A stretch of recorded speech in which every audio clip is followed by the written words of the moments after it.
8 people are behind bars tonight after an undercover prostitution sting. The investigation focused on men who solicit online prostitution along the Skyline corridor. All of the men contacted an undercover officer and met her at a local hotel after an ad was placed on internet sites that were consistent to other ads used for prostitution.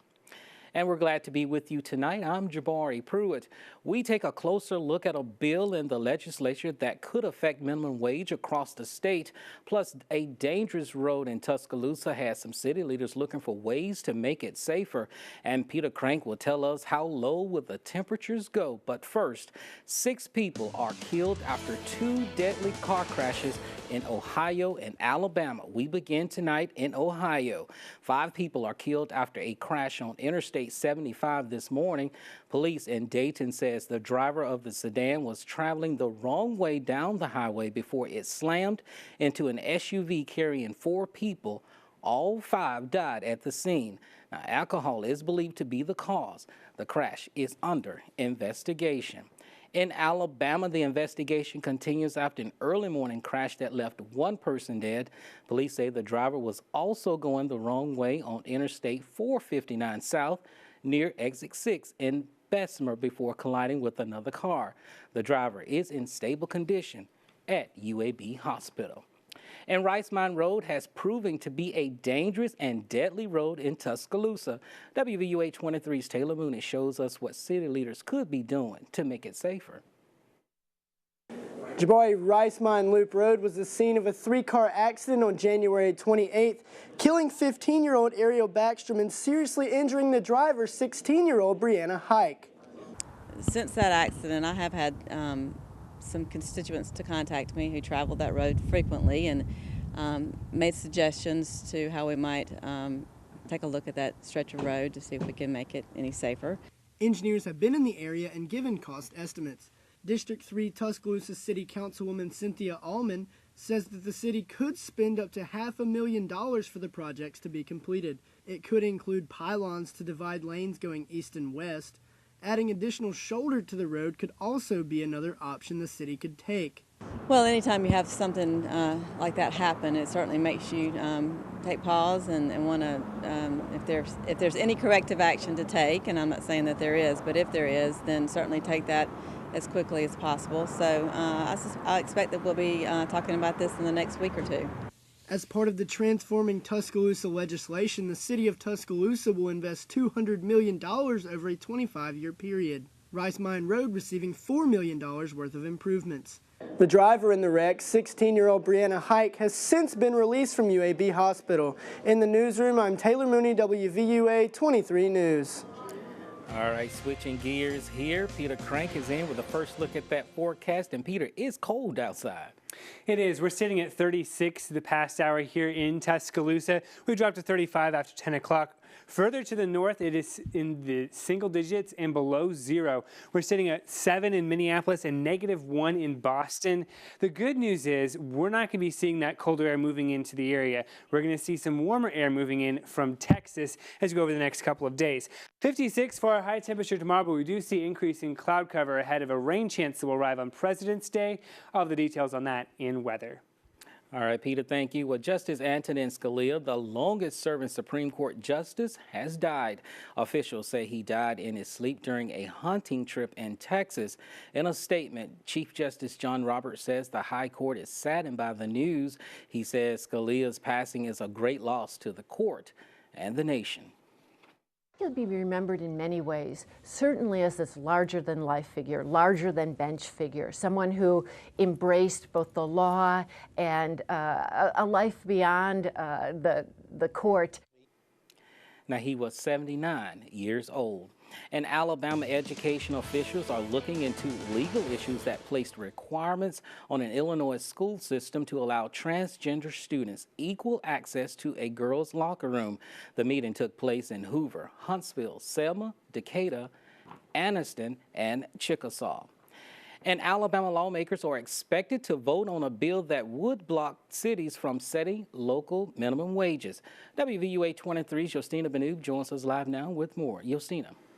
Jabari, the proposed legislation comes after Birmingham proposed a wage increase for the city.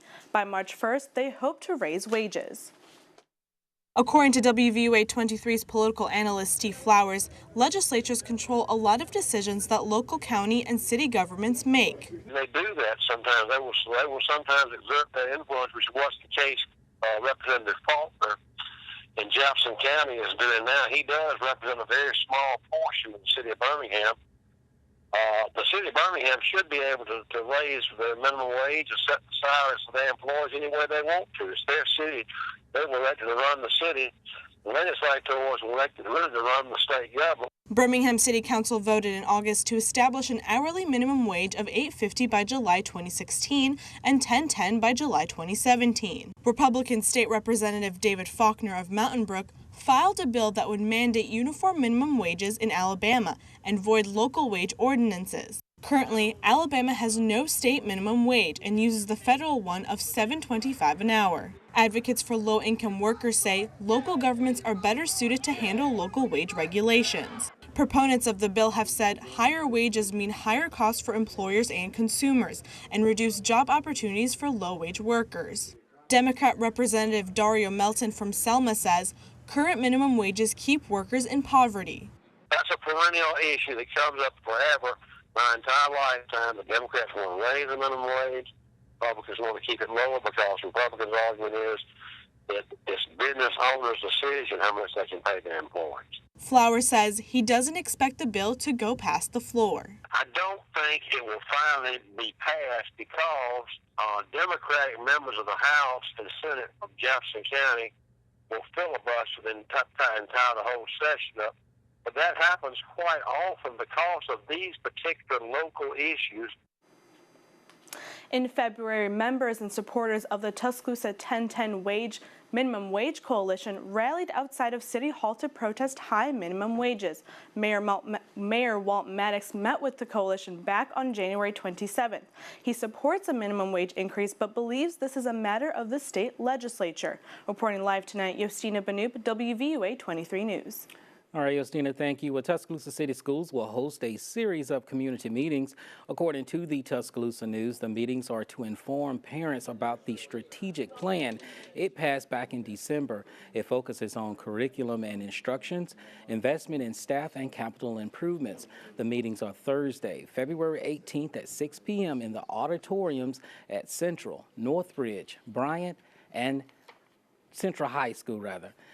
The Tuscaloosa's first black police officer is laid to rest today. Willie Byes Jr. was hired in 1966, but because he was black, he did not receive all of the same benefits as other police officers. He was 79 years old. An update to a story we first told you about last month. A Northport family has learned that 4-month-old Michael McMullen, who died after he stopped breathing at La Petite Daycare in Birmingham, was ruled accidental. He died 6 days later. The family filed a lawsuit against the daycare. It closed last month. On a lighter note, Tuscaloosa came out this morning to take a walk and raise awareness for heart disease. WVUA 23 Yasmin Panetta has more. That's right, Jabari. Hundreds came out to raise awareness against heart disease at the West Alabama Heart Walk, but this was more than just a fundraiser for one mother. Gina Simpson was not only a participant at the Heart Walk, she lost her daughter to heart disease. The only explanation for that is that the test to diagnose her doesn't exist yet. Only one of the purposes this walk serves. Different tents were set up around the Tuscaloosa Amphitheater to educate the public on health, fitness, and to raise funds for research. The walkers eat a Brussels sprout at each station. They get a sticker, they come back, they get a free t-shirt. This was the second year the Brussels Sprout Challenge was added into the event, but Leslie Skyner says it has been a fun and an effective way to promote a heart-healthy diet. And all of the funds that were raised today stay local and help to support local projects. Reporting from the studio, I'm Yasmin Pineda, WVUA 23 News. And still to come on the news at 10, see how one event is bringing some culture to Tuscaloosa. Plus, we'll take you to the ball. Stick around. We're coming right back.